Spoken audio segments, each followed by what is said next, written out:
আসসালামু আলাইকুম প্রিয় ভিউয়ার্স, কেমন আছেন? আশা করি সকলে ভালো আছেন। ভিউয়ার্স, আজকের ভিডিওতে আপনাদেরকে দেখাবো আমরা কিভাবে এরকম তোশিবা ফটোস্ট্যাট মেশিনের মধ্যে একদম F5R ছবি F5R যে কোনো ফটোস্ট্যাট কীভাবে করতে পারি সেটা আজকের ভিডিওতে আপনাদেরকে দেখাবো। তো প্রিভিয়াস F5R হচ্ছে এরকম একটি ডকুমেন্ট, যেমন A4 পেপারেকে অর্ধেক করলে F5R হয়, সেই F5Rটা আমরা কীভাবে ফটোস্ট্যাট করতে পারি একদম খুব সহজে।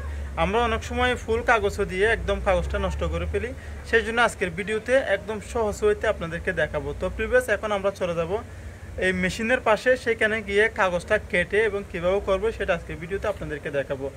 ভিডিওটি শেষ পর্যন্ত দেখবেন এবং এই চ্যানেলটি সাবস্ক্রাইব করে আমাদের চ্যানেলের সাথে থাকবেন।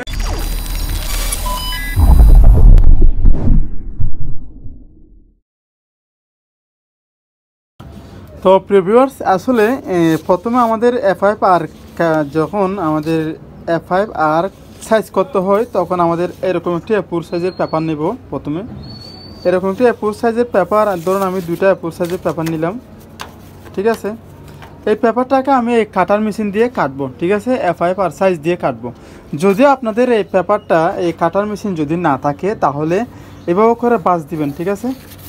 কাগজকে এভাবে করে বাঁশ দিবেন, এভাবে করে বাঁশ দিয়ে সমান করে আপনি এই মাঝখান থেকে এভাবে করে ধরে এটাকে দুইটা A4 সাইজ পেপারটাকে দুইটা পরিণত করবেন আর কি, দুইটা করে নেবেন, ঠিক আছে।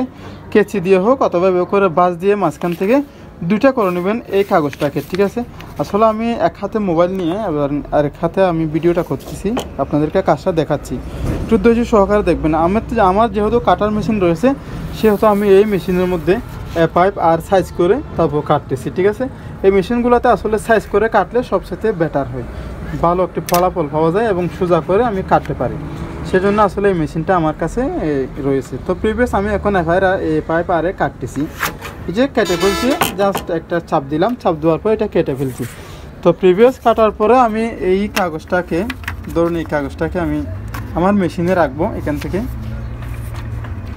তো মেশিনে কীভাবে রাখবেন, এই যে ঢাকনাটা প্রথমে খুললাম, খোলার পরে এখানে একটা লক রয়েছে, এটাকে আমরা এভাবে করে দেব। দেখুন আমি কাগজটা প্রথমে বসাবো এখানে বাহিরে আর কি, কাগজটা বসানোর পর এভাবে করে আমি এই যে এখানে এভাবে করে এটা সাইজ করে দেবো, ভিতরে চেপে দেবো। দেখুন দুইটা লক দুই সাইড দিয়ে হয়েছে এবং একটা চাপ দিয়েছি, তারপরে এই যে এখানে একটা লক রয়েছে, এই লকটাকে এভাবে করে আমরা একটা চাপ দেবো। চাপ দেওয়ার পর এই যে এখানে দেখবেন অটোমেটিকলি সাইজটা আমাদের এখানে চলে আসবে। তো প্রিভিয়াস একটু দেখুন, দেখা যাচ্ছে মনে হয়।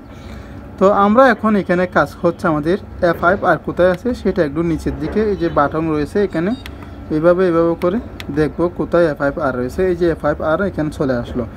F5R এখন আমি ওকে বাটনে ক্লিক করবো, এই যে ওকে বাটনে ক্লিক করলাম। ক্লিক করার পর আবারও ওকে বাটনে ক্লিক করলাম। ক্লিক করার পর ভিউয়ার্স দেখতে পাচ্ছেন এখানে F5R অলরেডি সাইজটা আমি দিয়ে দিয়েছি। তো যদি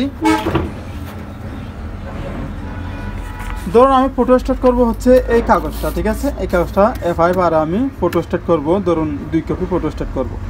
সেটা করার জন্য এটা যেহেতু কালার প্রিন্ট রয়েছে, যদি আমার এটা কালার না হতো তাহলে আমি এখানে সেটিংটা এই যে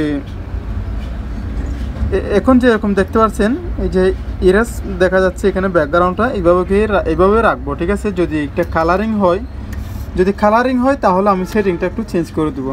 আমাদের যে কোনো ডকুমেন্ট যদি কালার প্রিন্ট হয় তাহলে সেটিংটা একটু চেঞ্জ করে দেবো। ব্যাকগ্রাউন্ডে এসে রাইট বাটন ক্লিক করে এই যে এখানে ফটোতে নিয়ে আসবো, ফটোতে দিয়ে ওকে বাটনে ক্লিক করব। ক্লিক করার পর ভিউয়ার্স আমরা এখন এটা বসাবো।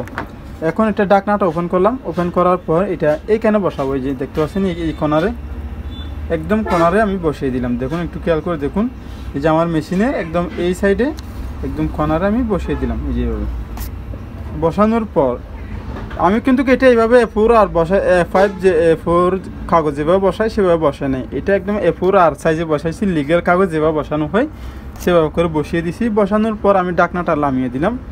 নামানোর পর আমার সাইজটা তো ঠিক আছে, আমি এখন এখানে ওকে বাটনে ক্লিক করলাম, দেখি কীরকম আছে।